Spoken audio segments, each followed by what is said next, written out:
الرحيم ولا تحسبن الله غافلا عما يعمل الظالمون إنما يؤخرهم ليوم تشخص فيه الأبصار. وقال النبي صلى الله عليه وسلم الظلم ظلمات يوم القيامة أو كما قال النبي صلى الله عليه وسلم. رب العالمین جل جلاله د تاسو موږ ټول د ظلم نه وساتي. ظلم د دې ډېر لوی عذاب او ډېر لوی وبال له. ظلم په درې قسمه دی. یو ظلم خو خدای اړو بخینه، بل ظلم هغه دی چې هغه الله تعالی وبخي، او درېیم هغه دی که بنده درته وبخي خو خدای به وبخي که نه بخي. کم ظلم چې نشي بخلی هغه شرک دی. ان الشرک لظلم عظیم. شرک په ټولو ظلمونو کې لوی ظلم دی.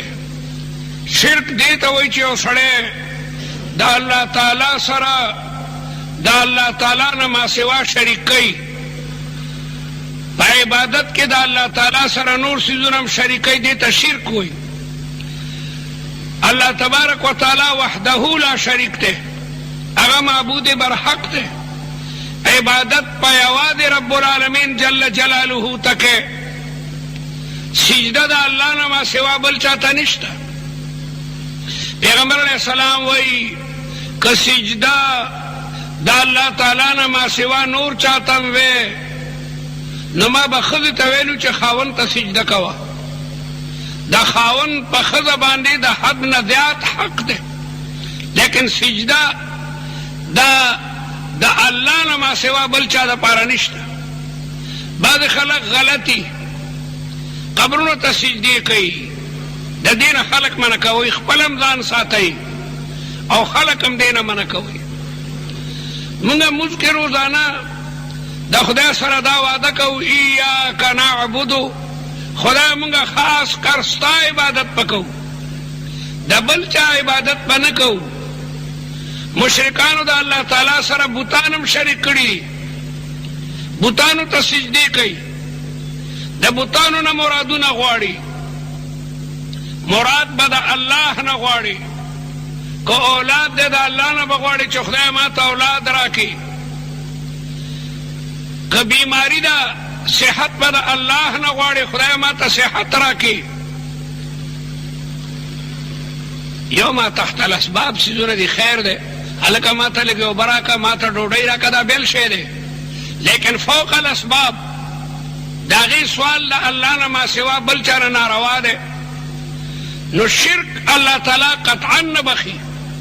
ان الله لا یغفر ان یشرک به او یغفر ما دون ذلك لمن یشاء. د خدای صفت هم بل چاته نه ثابته. علم غیب دا د الله تبارک و تعالی صفت ده. انبیاء ته علم غیب نه ده حاصل، فرشتو ته علم غیب نه ده حاصل. دا د الله تعالی خاصه ده. وعنده مفاتح الغیب. الله سره د غیب خزانه او کنجانې دي. مشکل لري کوونکی د الله ذات هغه ته مشکل کشا وی. یا قاضی الحاجات یا احل المشکلات.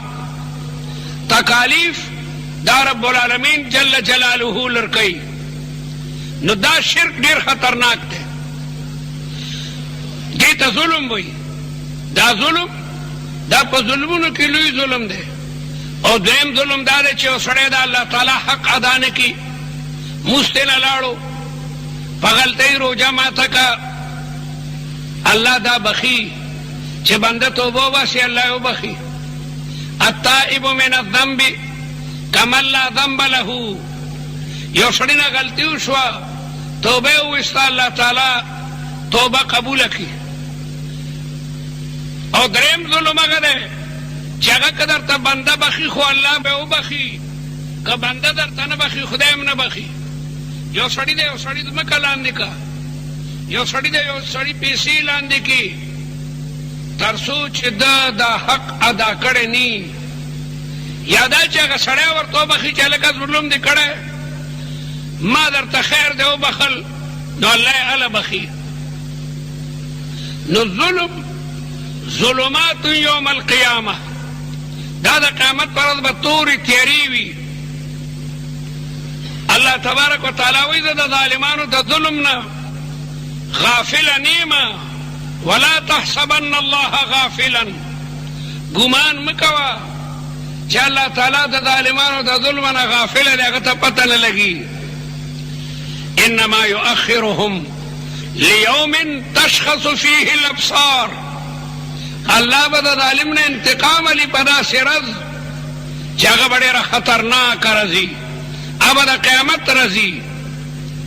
انسان دې په چا هم ظلم نه کوي، انسان دې په انسان هم ظلم نه کوي، انسان دې په حیوان هم ظلم نه کوي.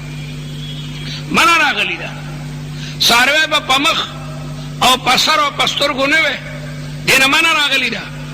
معمولي که په چوکه ورته ګزار ورکې، په شا ورته ګزار ورکه، کیدای شي سترګې ړنده کړي، کیدای شي غاښ ورته مات کړي، پوزه ورته ماته کړي، دې نه منع راغلی ده. په حیوان باندې به د حیوان مطابق بار ږدي چې څومره هغه بار وړی شي دومره به پې وړي. یو خر یا خره کمزوري ده، هغه 2 منه بورۍ نه شي وړی، ټپه ده هډوکي ښکاري، هغې باندې 2 منه بورۍ موړه. یو کلبه 2 کناله ځمکه نه شي اړولی، کمزوري ده، کنال ځمکه پې اړوه. دغه رنګې مزدور باندې هم د مزدور د طاقت نه زیات کار نه کوي، دغه د طاقت مطابق به چې کوم دی نو کار کوي. په خپله بیبي باندې به هم ظلم نه کوي.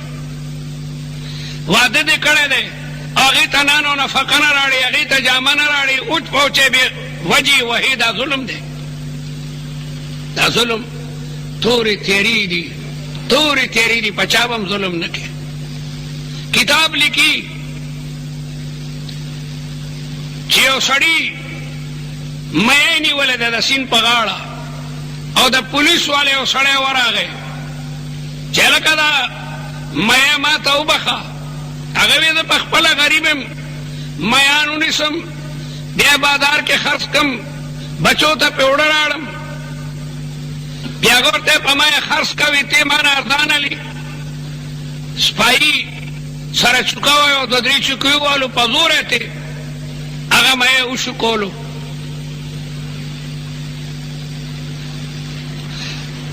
چې لږونه مخکې لاړو هم هغه مه یې لاسو کې نیولی دی، هم هغه مه یې د دغه سړي په کټه ګوته چک ولګولو، وس یې کولو، لیکن هغه خوله نه لر کوي، زبردست چک یې پې لګولې. په منډه منډه کور ته لاړو، ښځې ته بچو ته وایي چې دا خو په ما چک لګولی ده، ما خو ګوته یې وخوړه. هغه یې هم په ډېر مشکله باندې د مهي د خولې نه د ده ګوته وویسته، هغه ګوته یې وپړسېده، هغې کې باقاعده چینجي وشو. جراح او ډاکټر ته ورغی، وایي دا خو ډېر خطرناک چینجي دي، دا لګیا دی بدن کې دې خولېږي، دا کټه ګوته درنه پرې کوو، کټه ګوته یې ترې پرې کړه. لیکن چینجي بیا دې ځای ته هم راغلي وو، وی دا لاس درنه دې ځای نه پرې کوو که نه، تر دې چې دا دی پرې کو مټې ته خبره راغله. یو سړي دې تپوس وکړو چې د خدای انصافداره دا ولې؟ وی یاره بس د سیند په غاړه یو سړي مه نیولی و، ما ورته دا ما تاسې راکړه، هغه وی نه ما تې په لږو پیسو، هغه وی دا خو د ډېرو پیسو دی، ما تې په زوره هغه مه یې وشي کولو، 2-3 چوکې مو مخه ووالو، په لاره روانو مه یې مې نیولو، هغې مه یې د ما په کټه ګوته زبردست چک ولګولو، او ما تې بیا ګوته نه شوه خلاصولی، کور ته په منډه رالمه، ښځې او بچو مې څه ډېر په تکلیف باندې زما هغه ګوته د مهي د خولې نه خلاصه کړه، او زبردست درد تې کولو. ډاکټر ته ورغلم، طبیب ته هغې وی دی کې خو چینجي شوي جراثیم دي، دا ګوته درنه پرې کوو که نه ټول بدن دې خرابېږي. او بیا تر دې چې دا دی رانه پرې کړی شو، بیا دلته نه لاس بیا اوږه م رانه پرې کړه. هغې سړی ورته ظالمه ورشه، چا نه دی چې په ظلم دا مه یې راوستی، هغه ته وجاړه چې ودې بخي، دا مه یې د هغه حق دی، تا په ظلم اخیستی. او دا تمخ کې ولې نتلی ورشه هغه ته وجاړه چې هغه درته خپل حق وبخي. دی وایي معلومات مې کولو چېره دغسې یو سړی سیند په غاړه ډېر په مشکله مې هغه پیدا کو او ما ورته ما وبخه. وی ولې څه چل دی؟ وی تا یو دل د سیند په غاړه یو مې نیولی و او ما درنه په زور اخیستی و. هغې مې په ما باندې په لاره چک ولګولو او په سختو مې د هغې نه هغه ګوته خلاصه که او زما دې ګوته کې بیا چینجي وشو. بیا حکیم ووی چې یاره دا ګوته به پرې کوې، بیا لاس پرې کړی شو. اوس راته چا دا علاج وښیلو چې ورشه او چې چا نه دې دا په ظلم اخیستی هغه ته ووایه چې ما د خدای دپاره ما وبخه او ګوره زما دا ټول لاس د هغه پیړو څه دی ما بخلی ما بخلی. الله تعالی دې تا ته صحت درکړي، خدای دې تا جوړ کړي. ډېر خفه شو. دې په ایمان یې ووایه چې ما تا نه کله دا مې واغېشت او زه درنه لاړم نو تا ما ته څه خیري کړې وې او خیري خو مې کړې وې. ما ویلو انت مولای و انت سیدی و انت ربی. خدای ته د ما مولای، ته د ما سیدی، ته د ما ربی. زه خو کمزور یم، د پولیس والا ما نه په زوره باندې دا مې وشو کولو. خدای ما ته په ژوند کې نښه وښیه چې دی زه وګورم چې ذلیل ما دا دعا کړې وه. نو دې کته که نه زما نښه دې وکته که نه اوس راته دو بیا واو ما بخلی بیا ورته دعا مو کړو. هغه مرض هم په دغه دی ودرېدو. هغه به چې روانو خلکو ته به ما ته وګورئ ګورئ ظلم مه کوئ. الظلم ظلمات یوم القیامه. ظلم دا د قیامت پر ورځ تورې تیارې